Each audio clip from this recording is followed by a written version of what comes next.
Welcome to English for Engineers. I'm your host, Olivia Augustin. Join me on my podcast as we dig deep into all things technical English, business English, and international business communication to bring you a lifetime of knowledge in digestible formats.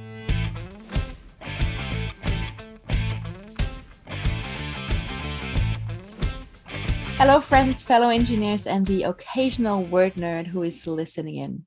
You might want to hear some background noise today because I have the roofers here. My roof is finally getting fixed after 4 years of fighting for it with the Owners Association. Happy about that. Didn't expect them to take that long. So if you hear any strange noises that remind you of your building site you're currently working on, that's on me. That are my roofers. And pardon their French if you can hear them cursing. I'm sorry for that. But let's go on to today's podcast guest. I'm really happy to have a fellow Austrian with me. I want to introduce you to today's guest, Andrea Zimmerl. And we met in an online course that we both took. And after a while, we found out we're both from Vienna. At least I'm born there, not raised there. And she's also an engineer. So there she is on the podcast, of course. Andrea started her engineering career in the 1990s, but she could never quite limit herself to just one profession. Consulting for small companies in plastics technology, she soon felt the need to help others with her experience. And interesting, why? Because she realized that excellent technicians don't necessarily make good communicators. And that's where we think the same. And that's where we meet, I think, Andrea. But there's more to your person. Do you want to tell us a bit about you? Welcome to the podcast, by the way. Yeah, thank you for having me. Well, I'm Andrea from Vienna, and let's talk about some noises. I have a tiny rescue dog that is sleeping, but maybe when he hears some noises outside, he may be barking. So that's on me, the barking, kind of. So the roofers and the barking. Yes, there's Right. always some noise around. Yes. Yeah. Yes, so I started as an engineer and I really liked the education in school. It was super interesting. And yes, I loved it. And I just had a little bit difficulties in finding a job in Vienna. So there are not so many companies that employ plastics engineers. And so I worked in a company where I also worked for the technical part and also for the sales part. So it was a bit of a combination. And it was also very interesting because basically I'm a very curious person and I have a very creative brain and I like everything new and I like to explore things. So I did this job, I think about for 10 or 15 years. And while I was working there, I figured that some people have a little bit of trouble communicating with each other. Really? So, no. It was just in my head, yes. So there was on one side the engineers, on the other side the salesperson, and I was in between. Mm-hmm. And that's where I got curious and I started an education as a communication trainer. Cool. So first of all, for my own personal mental health, yes. So I was able to communicate with both of them, the technicians and the salesperson people. And yes, and it started kind of an adventure in a big company that sold steel that I got, so now I'm looking for the word, that I led a group of people in communication training. Mm-hmm. Yes, as a newbie in this company, and this was really exciting to see people come together just by changing a few words in the communication. Yeah, sometimes that's all it takes. Yes, it's only, yes, and also be open and curious about what the other people is saying.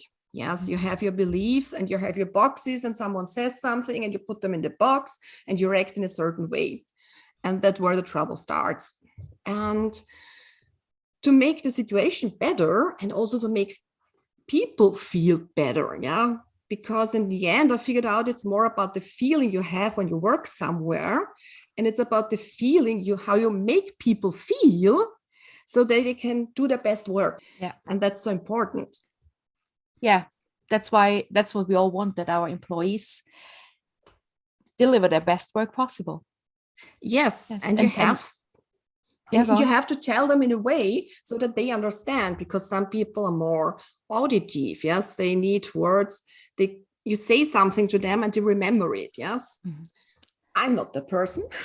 Me neither. I need to have Yes, everything in writing yes, me too. to So send remember me it. an email and Yes. will do it. Mhm. Yes, just two simple examples. There's so much more to it to help people do their best work. Yes, Mhm. and also to stay mentally healthy. Yeah. Yes, because frustration does the opposite to you. Yes. Mhm. And it slowly developed that in every company I worked, I was the person people came to and told about their problems, not the usual chit chat about other people and so, but the real problems, what is going on, like frustration or feeling this, it's not empty. What's the word you're feeling? Yeah, you're feeling empty or not Yes, fulfilled. not fulfilled, Mhm. or there are problems where you don't have a solution for them and you're looking for something, and they all came to me. Mhm. And so that's when I also became a life coach. I just Yes, wanted to say that starts like you started as a communication coach and then it turned into a career/life coach. yes, Interesting. But you didn't yes. stay there. You went No, I on. didn't.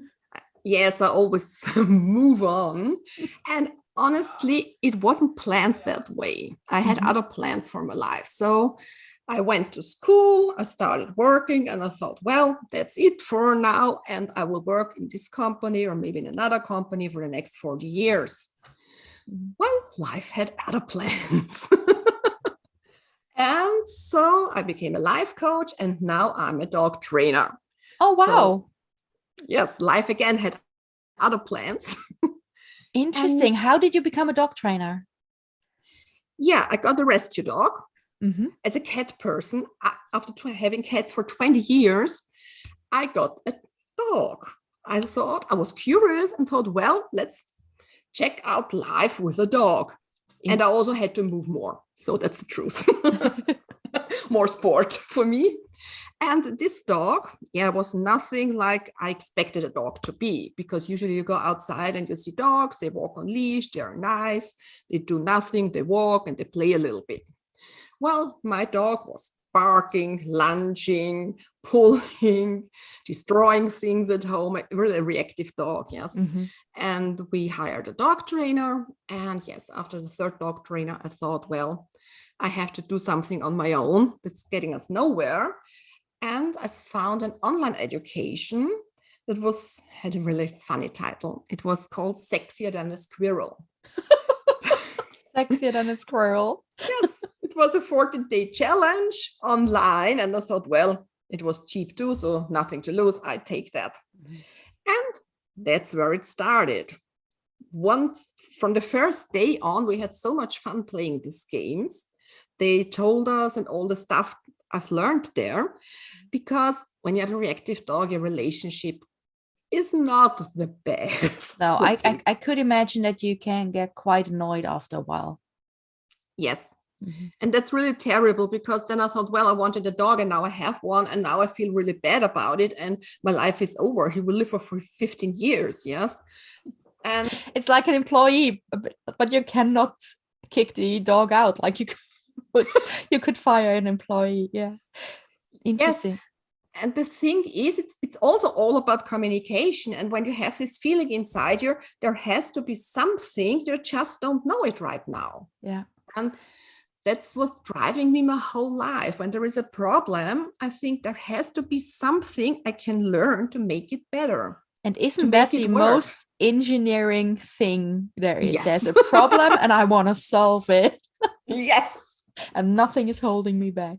So okay, let me summarize that. You're trained, no, not a trained, you're an engineer, Yes. a proper engineer with the title and everything, because titles are very important to us Austrians. We like them. We've even put them into our Yes. passports. Yes. So Super you're important. super important, yeah. And you said something else that is quite funny and very Austrian. You plan to work for the same company for 40 years. Yeah. Welcome to the rest of the world. It's not how it works anymore. Yes. So you're an engineer.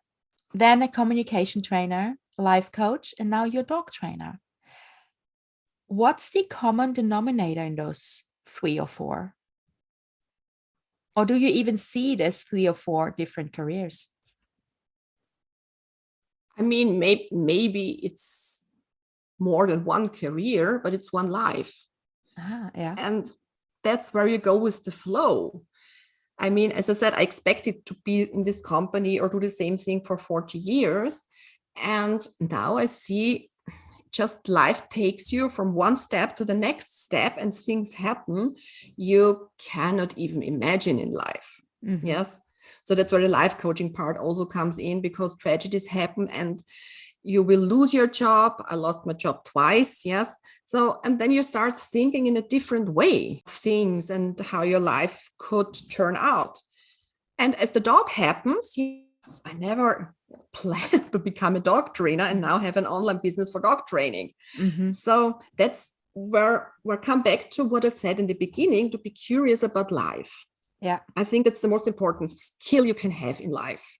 To have a nice life, a nice career, happiness in your life and in career. Yeah.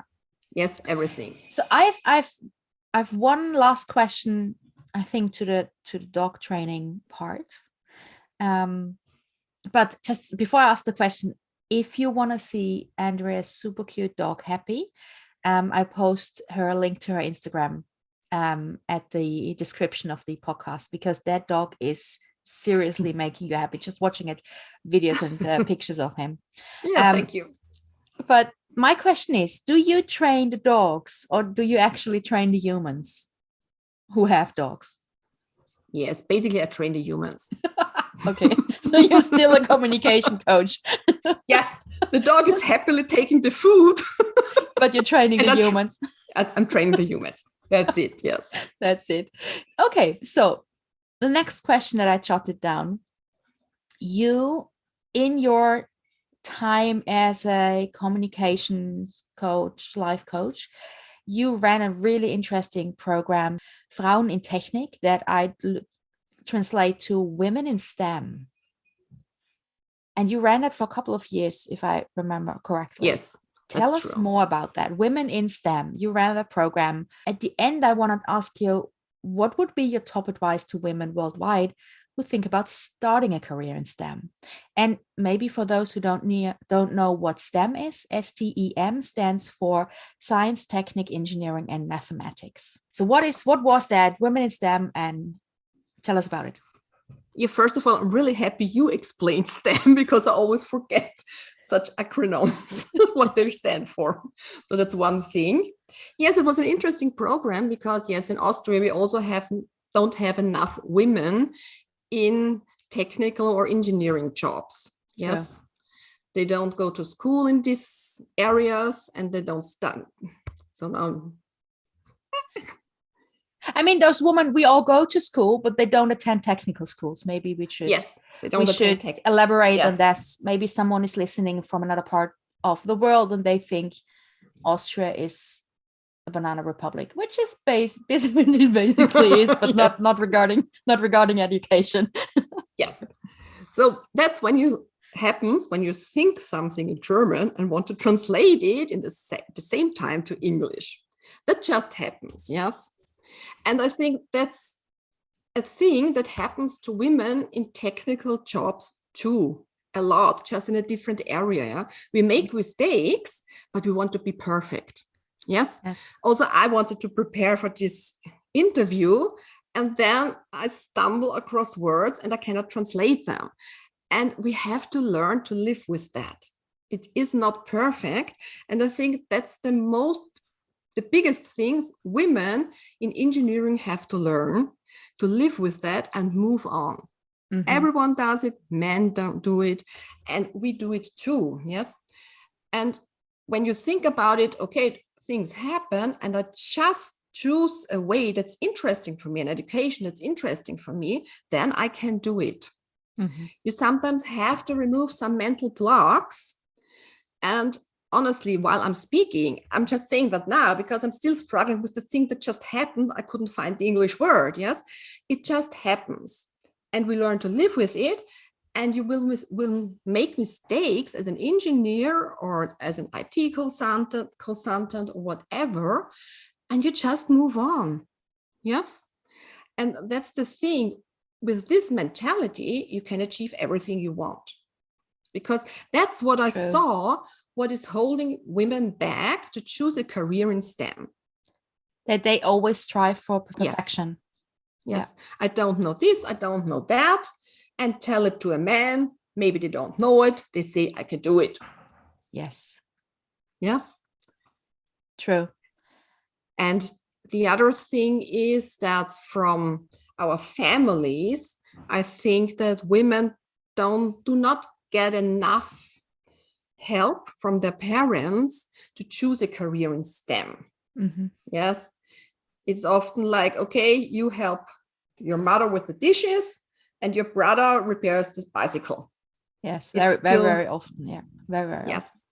Often. I am very fortunate, I think, when it comes to that, because when I started the podcast about half a year ago, I was thinking who could I interview, and I was thinking of people I know, and I realized, and I never thought about that before, but I realized we have tons of technicians and engineers in our family, and I just never realized it. But aunts, nieces, cousins, not nieces, cousins, though almost everyone is a technician, and then in between 2 or 3 accountants. For the rest are only technicians. So I think I had a really good start, and a lot of encouragement so that I could do it. So we're very fortunate when it comes to family support, I guess. Yes, this family support is really important because you see it every day. What you see, you become what you see every day. Yeah. Yes. And that's the sentence I say most in dog training. Your dog becomes what it does every day. And so that's also important for women. And if you don't have the support, you can get it in such programs. Yes, you just have to find a community of like-minded souls that will help you on the way to achieve what you want. Yes. Oh, I would have loved to have that, because that's what I didn't have back then. And I think you didn't either. I didn't have that, but the job where we I was were stubborn working, enough. We were stubborn enough to finish stubborn enough. I followed my interests. Yes. Yes. Yeah. And so the women I worked with, they got help, the technical part from the schools, from the universities, and the life coaching, career coaching from my side. Yes. Perfect. So you have the support on both sides. Yes, and that makes it so much easier to finish the education and to find a job when you have someone you can circle back and say, hey, I have this problem. Yeah, actually having someone who is cheering you on the sideline. Yes, who is in your corner. And who also knows how you're feeling about things. Because one thing is, we talked about titles in Austria, yes? One thing that happened a lot to me is that especially women, other colleagues, forgot, let's say, forgot about my title. Whereas men, they always say the title and the name, and they forgot my title. And this happens a lot. I mean, I'm a generation, titles don't mean that much to me, but it bothers you. It bothers you because it is a sign of respect in Austria. Yes. If you're using titles where I live now in the Netherlands, you're teasing someone, and it's really embarrassing to use titles. Yes. But in Austria, it's the other way around. If you actively want to insult someone, you ignore the title. Yes. You kind of forget about the title. Yeah. Yes. It has to do with respect. Yeah, totally. And that's one thing women, especially in Austria, struggle with. Then they have the family, they have to do the housework and everything. They have so many areas where they have to be perfect in, or think to have to be perfect in, that it's really difficult, and you need someone in your corner to spill the beans, and someone who says to you, I read that from a friend who's a coach in Australia, and she said something like, your zone of genius is not doing the laundry, it's doing engineering. Your zone of genius, that is great. I like that. Yeah. Yes. And you need someone who tells that to you from time to time. Yes, true. Circling back a little bit to your expertise in business communication. You have worked, trained, coached in Austria, and you've mostly coached Austrians. Yes. Oh, no, no, No, no, no. no. Oh, Well, basically, the people were in Austria, but they came from around the world. Okay. So I had really people from banks from the Czech Republic on a very high level to coach the communication. There was one case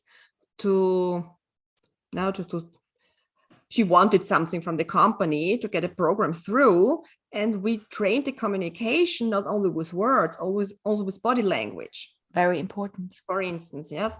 And people were from all over the world, from the Eastern countries, they were from Asia, they were from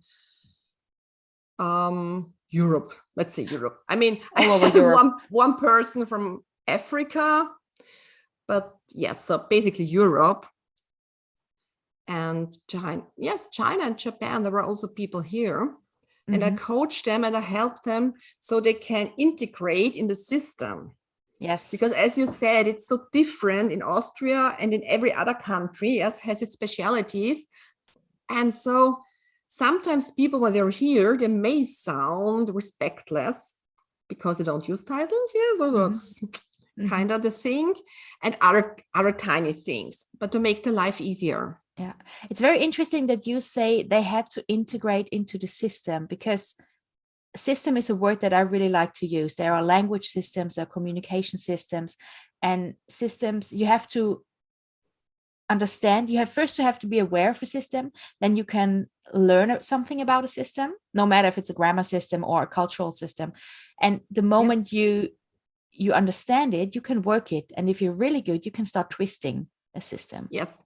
And that twisting a system, as an example, that would be using slang words. That is twisting a system if you know how it should be, if you follow the rules. So now with your latest venture, you're only working international. You're mostly working international. What are surprising insights that you have gained with working from people all around the world, or let's say outside of Europe? Well, the surprising insight is that it's surprisingly easy. Okay. Yes. That's good to know. Yes, it's really easy. Let's go. The system, the Austrian system, with all the things you have to say in the small talk, and just talk to people. Yes. Yeah, I just had to, the roofer just wanted to ask me something, and so I had to wave him out and tell him later. Talk later. To the hand. Can't do it now. Okay, yes. Sorry, I missed your last sentence. I was distracted by the roofer. I was saying it's surprisingly easy. Oh yeah, ditch the systems. Ditch the systems and just open up to what other people are saying. Yes, because I'm really bad at small talk. Oh, me too. I'm terrible. And it's so super easy. I start a conversation, a consult on Zoom with another person on the other end of the world. We say, hello, how are you? And we start working. Yes. I don't have to talk about the weather, how are your children and everything else. Yes. Yeah, we have this topic. We say, hello, we have the topic and we work. And that's fine. And then we say goodbye. Yes. And that's so easy. So I really enjoy working online and working worldwide. That makes it so much more fun.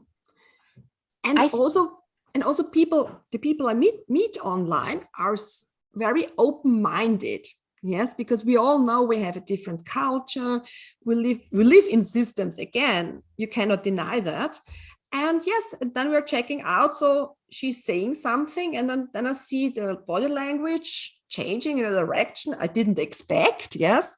And I say, okay, I guess something came off wrong. So what did you think when I said that to you?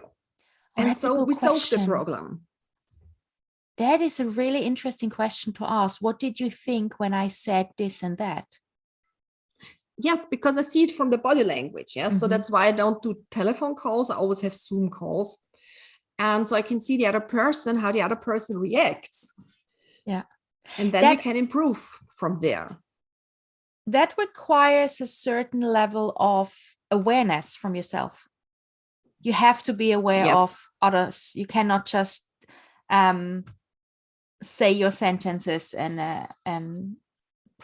in the lack of a better word at the moment, flop out your information and leave. You have to wait for the reaction. You have to be open for reaction and see how people react to what you're saying, to be aware of misunderstandings. I mean, that's kind of a similarity we two have. You're a word nerd and I'm a body language nerd.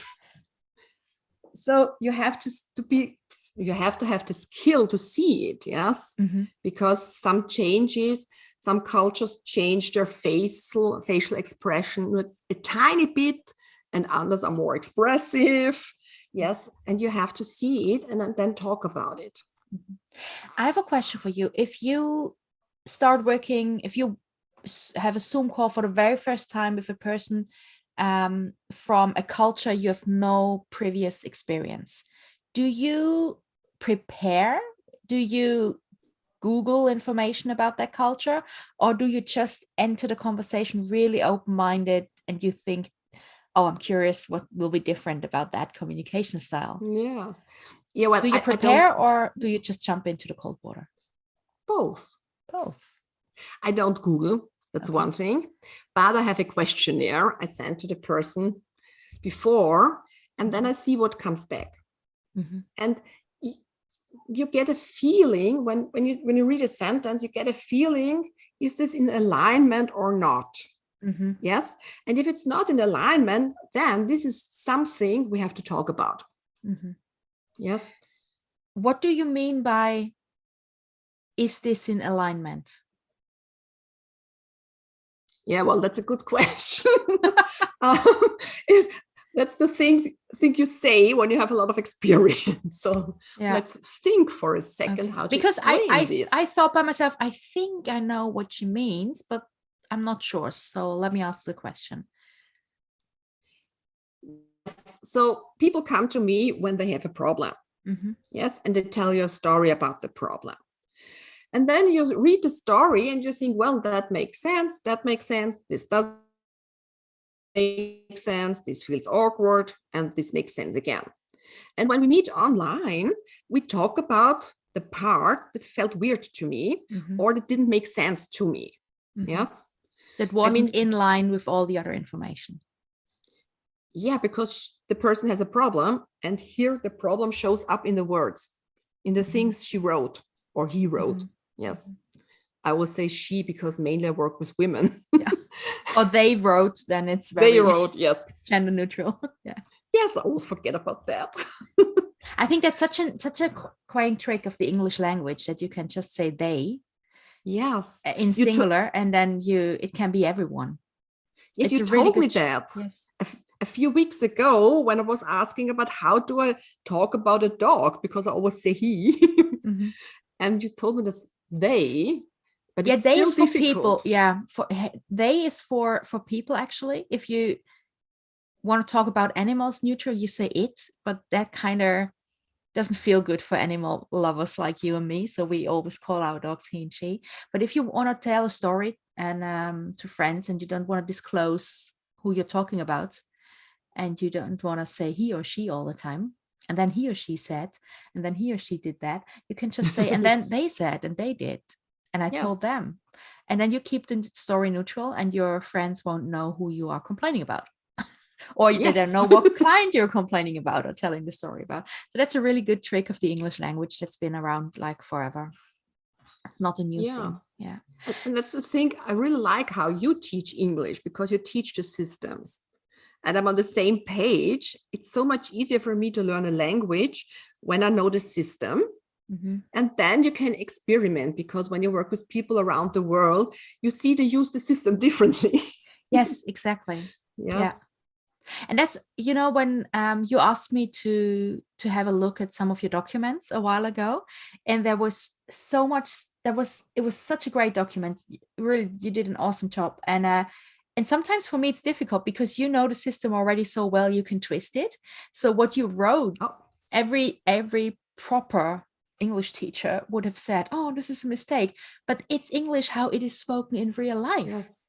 And we know that as Austrian German is our mother language, there are a lot of Germans out there who make fun of us because we use the German language differently. And so do British people, American people, Australians, Indians, South Africans. They use the basic system differently. Yes. And it's fun That's to true. be able to tweak it and twist it. Yeah. So I prefer real life English over every school English. And that's Yes, why I teach because it differently. And that's why very often I say, yeah, that's a rule, but you don't need it. Just forget about it. yes, these are the best rules. I love them. Yeah, I love Forget them. about them. That's a rule, but you don't need it. It's a very Yes. Dutch thing, I think. Yeah. Yeah. So, and I think now I One, forgot the question. yeah, I just was opening my notes to have a Yes. look at them actually. One last question, because we're chatting on for quite a while already. Looking back at all the experience you have from engineer, communication trainer, life coach, dog trainer, if you combine, if you all that experience you have, what would be your advice to young engineers starting out working internationally? Yeah, well, that's a good question. I think every Thank you. woman, welcome, every woman, every engineer has a special toolbox of interests. Mm-hmm.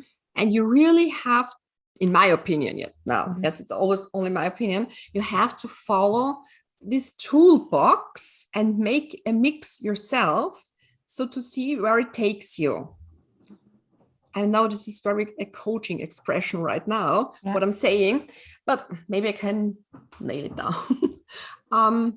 You have interests, and then there are people outside who will tell you, yes, to have a career in a certain area, you have to do this and you have to do that, and you have to compromise, and you have to go over your feelings, and you ignore your feelings, ignore your health. It's just, you have to have, if you wanted this career, you have to do this. Mm-hmm. And what I'm saying is, you have many interests, and you have to really take care of your feelings, of your mental health. And this is the package. And then look for a job where this package, where you can flourish. Mm-hmm. Yes, where you can use all your skills, where you can take care of yourself and you feel good. So even if your current job covers a lot of your interests, if you have to push through and you put your health, mental health, whatever health at risk, then it's not the right job for you. So if you don't have the right job, create the right job. Or find the right create job. the right. Be curious, create the right job. Yes. I mean, now I'm 53. I want to say 40. You forgot 10 years, Andrea. Oh my God. You don't look it. You don't look it. Yes. But thanks. Yes. But when you're really young, and I totally get it, I was the same. Yes. I didn't think about a topic like I have to set boundaries and don't go over my boundaries, because it will hurt your body 10 years later, 15 years later. Mm-hmm.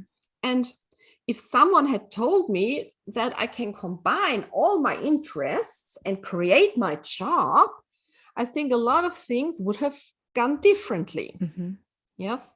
Mm-hmm. And that's something we should have in mind. Yeah. Even as a young engineer, or even when you get older, always create a thing, a job, a career that really feels good and includes all your skills, your talents, and everything you want out of from life. Yeah. And it might sound like a very luxurious advice, but I think it is able. I really believe it is it's possible. Able to look at me, English teacher, using wrong words. Yeah, welcome to real life. Now, I think it's really possible to find such or create such a job, even if it takes a while. And even though, I mean, you're 53, I'm 42. We come from a different generation. If there are young engineers out there, 20 years old, 25 years old, they already have a very different skill set of how they get the things they want to have. They're more assertive. And I'm really happy for them. But still, I think women have to stand their ground a bit more. And just And I kind of think that nowadays everything is so flexible. Yes. Yeah. And this will hurt your boundaries. It will hurt your health. Don't be too flexible with everything. Yes. Yes. I read a quote about successful people say no to nearly everything. I like that. So my niece with 3 years old saying no to everything, destined to be successful.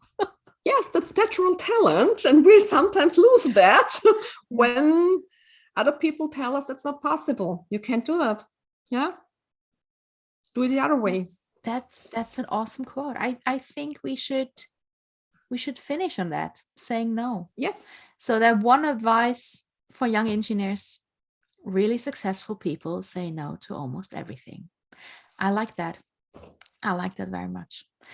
Andrea, I enjoyed talking to you as always, but for the first time we recorded it. Yes. I had a blast. I'm going to put a couple of links into the podcast description for the listeners, for you guys out there, as I always do. I hope you had as much fun as I did listening to Andrea and to her enormous skill set and experience. That was it for today, my friends. I think we covered a lot. We had a lot of fun. Andrea, thank you so much for being here. That was it for today, my friends. This was English for Engineers. I'm your host, Olivia Augustin. Talk to you soon.